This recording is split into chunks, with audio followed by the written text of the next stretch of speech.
to the carnival.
He liked running at night. The rails hummed and the signal light shone green. But a broken cartload of lime lay ahead. Sam the farmer had just gone for help.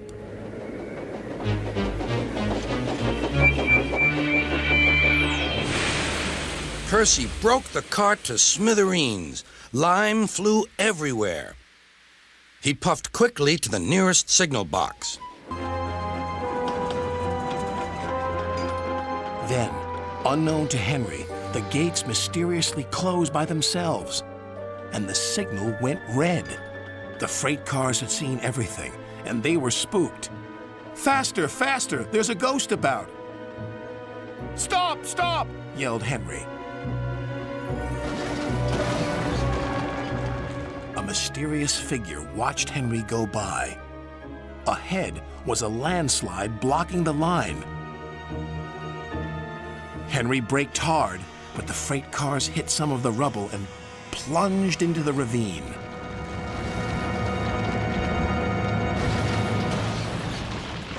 A little engine was returning home.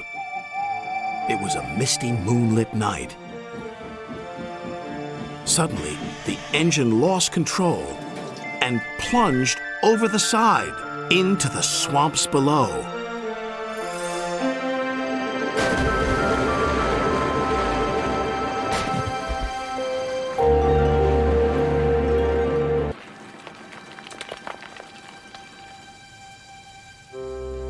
When it rained, the workmen went away.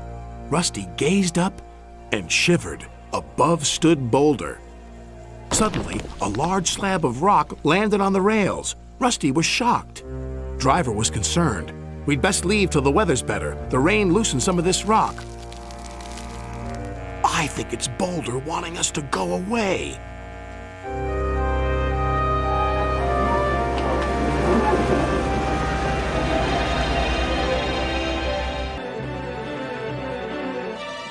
"I can't see a thing," said Thomas. And then, before he could even think of anything else, "Bust my buffers!" cried Thomas. "What happened to the foghorn?"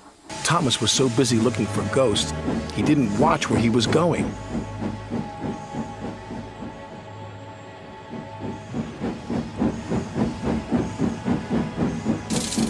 The chains felt like ghost fingers. "Something's got me!" Thomas wheeshed and set off an old steam whistle. "The ghost whistle!" said Thomas, and he raced away as fast as his wheels could carry him. "The ghost engine is after me!"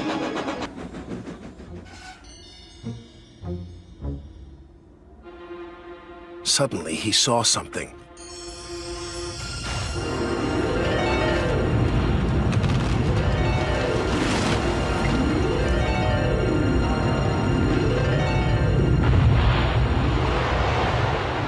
"Bouncing buffers!" cried Percy. "Spooky!"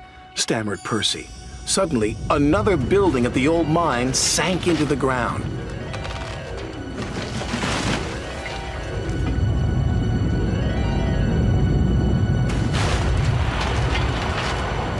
"What was that?" shouted his driver. Double bouncing buffers, shrieked Percy. He was so scared, he lurched forward and rammed the freight car. Naughty gnomes, cried Percy. He steamed away faster than before, all the way back to Lower Tidmouth Station.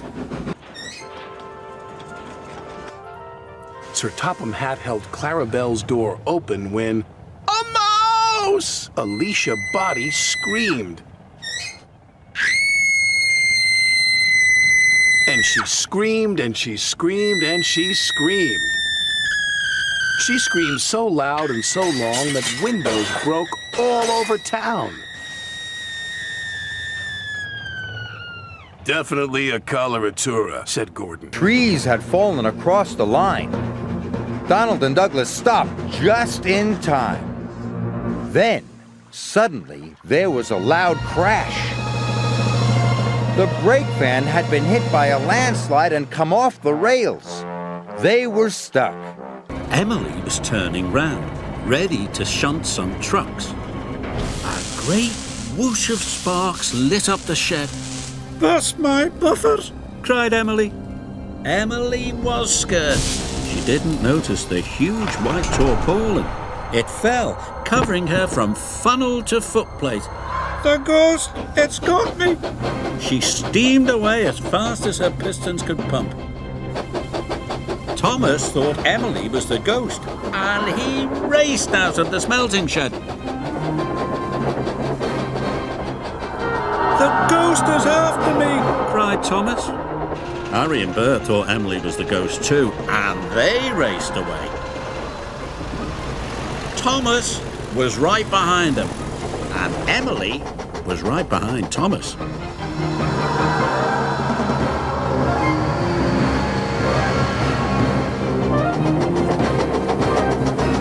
"Help!" Emily cried. "The ghost has got me!" Harry, Bert, Thomas and Emily raced towards Tidmouth Sheds. Tidmouth Sheds was quiet and peaceful. All the engines were fast asleep. Thomas's whistle soon woke them up. "It's Thomas!" cried Percy. "Something must be wrong." Suddenly he saw Thomas, Harry and Bert racing into the yards. "Stop!" he cried. Harry, Bert and Thomas applied their brakes. They stopped just in time. "The ghost is after us," whistled Thomas. Percy was scared, but just then Emily raced under a signal and the tarpaulin flew off. And he puffed inside. Duncan was too excited to think clearly. He puffed straight into a roof support. And suddenly the roof collapsed behind him. Duncan was trapped. "Oh no," Duncan wished. Then Thomas had an idea. "We'll see who's a scared engine," he puffed.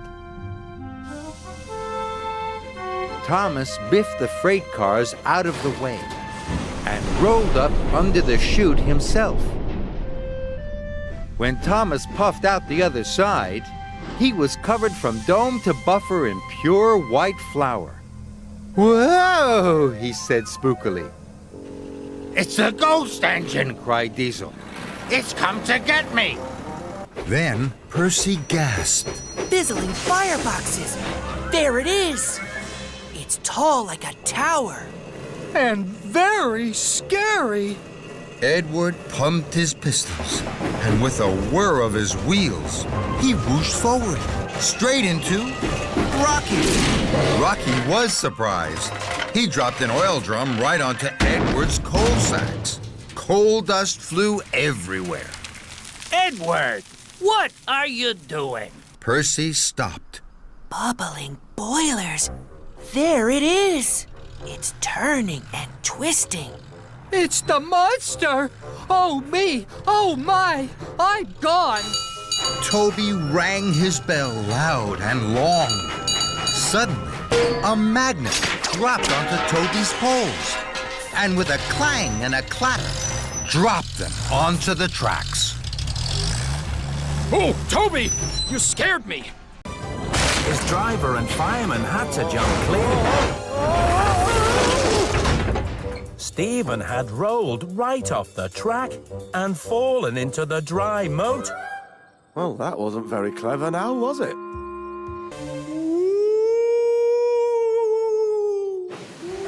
Percy heard the sound. Percy was very frightened. Ha ha! Scared you. Percy was so scared, he raced away without paying any attention to the red signal. Then there was trouble.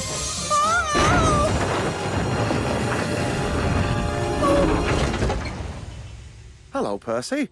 I see you found the meeting place. Oh no! Maybe there isn't a sensible explanation. Maybe it really is the flatbeds of fear. Emily puffed faster and faster as she tried to get away from the flatbeds of fear. Then there was trouble.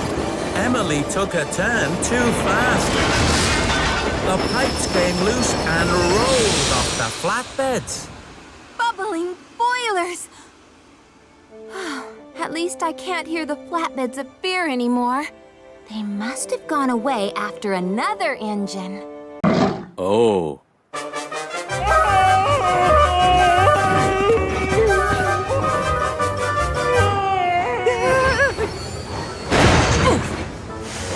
Did you hear that? The abominable snowman is here! It's here, right now! Hello, Henry. Spencer. Thomas! Am I glad to see you? Well, I'm glad to see you too, Henry. I don't suppose you've seen Sir Topham Hatt, have you? He hasn't turned up for luncheon, and if there's one thing I can't stand, it's lateness. Maybe the abominable snowman has taken him. The abominable snowman! Abominable snowman? Utter tish-tosh. Come on, Thomas.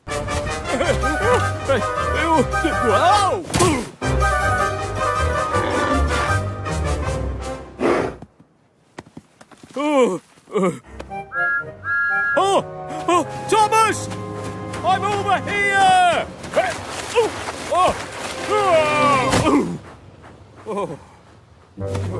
Don't worry, Henry.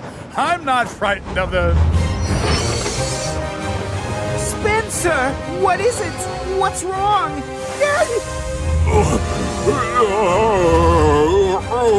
I don't believe it! It's true! It's the abominable snowman! Oh no! My valve burst!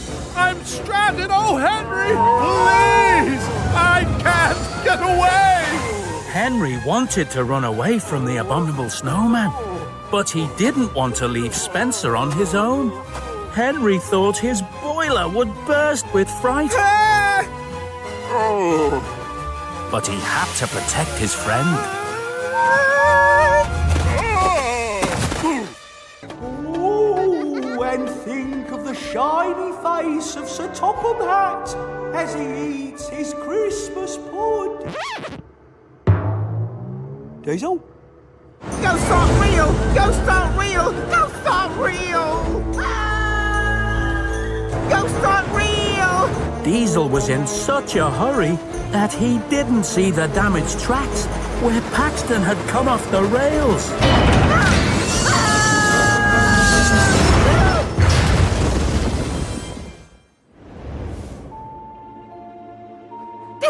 Help! Help!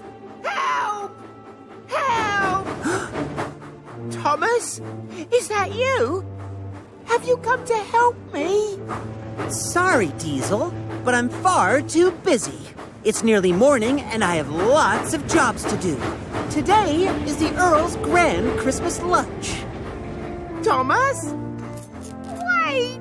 Nobody wanted to go out while the ghost train was about. I'm not going out tonight. You'll have to take the mail train, Thomas. Me? I'm not doing it. How about Edward? I'm not setting one wheel out there in the dark. What's wrong with you all? Somebody has to deliver the mail. Gordon! I'm not actually frightened, sir. It's just I'm having trouble with my boiler. Otherwise, I'd be happy to help. Well, if Henry is out there pulling the flying kipper, surely one of you can take the mail train. Henry? Out there all alone? With that terrifying ghost train? He's so brave. You silly engines! I'm telling you all for the last time, there is no such thing as a ghost train.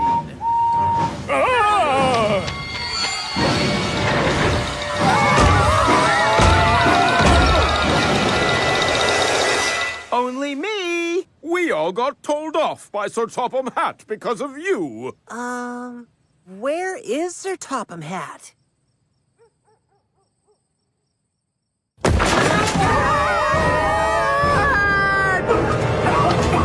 Oh. Well, it's perfectly obvious what's happened, isn't it? Is it? Of course. Henry must have been painted with the wrong kind of paint. None of us could see where we were going. Watch out, Thomas! Sorry, Gordon. I didn't see the red signal. Well, you should have been looking where you were going.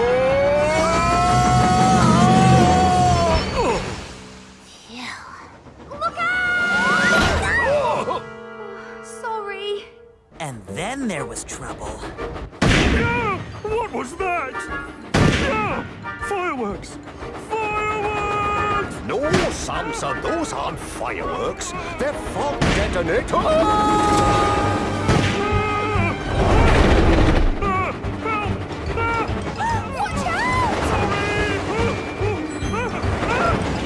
Samson, stop screaming. They're not fireworks. Get a grip. And he's not listening.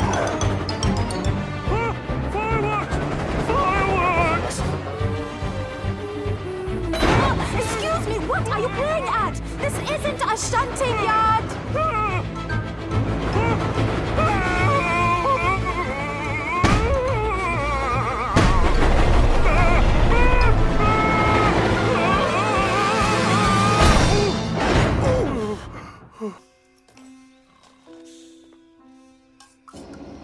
All right, Pinchy, my little bucket of badness. Time to feast yourself.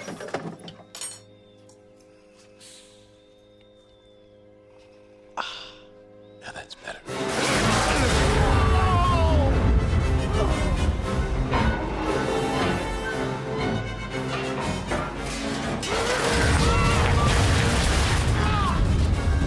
Cinders and ashes, it's Diesel! Diesel, oh no!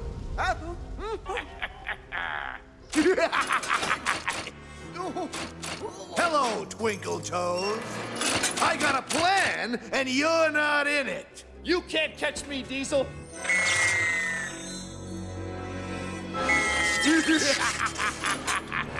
Losing your sparkle, huh?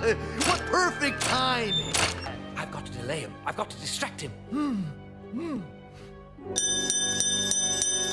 It's the old teapot! Smash him! Smash him?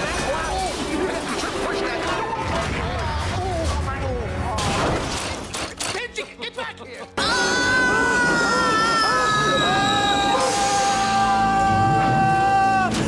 James!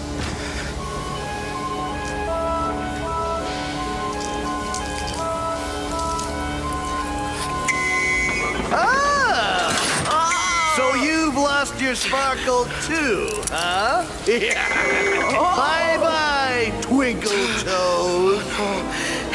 It's empty. Here we go. Junior, what are we gonna do? We'll think of something.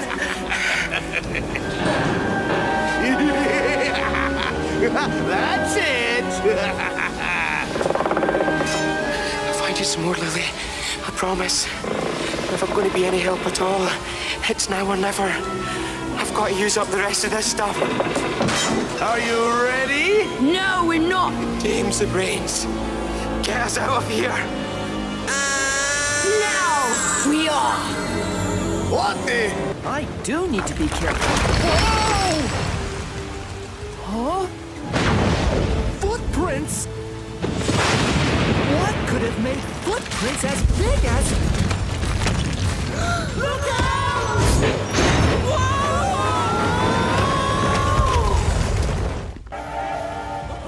Look out! Runaway cause! A monster! A monster! It's coming this way!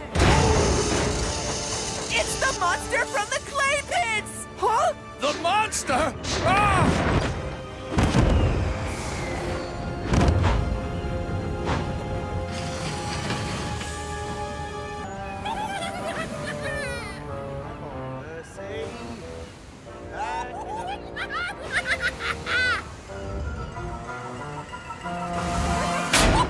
Oh no! Oh, Percy! Help! What's that? Percy, stop! You've left your cars behind. Oh! What? Silly Percy!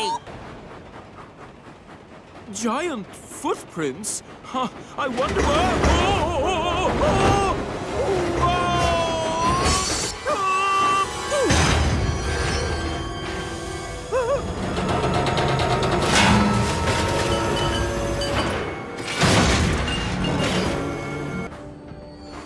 Hello?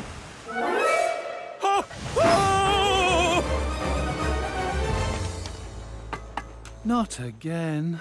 Oh.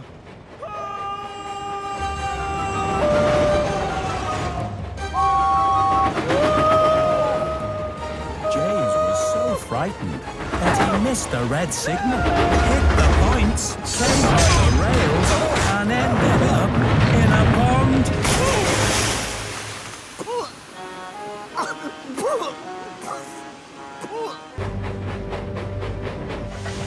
There was something unusual on the track up ahead.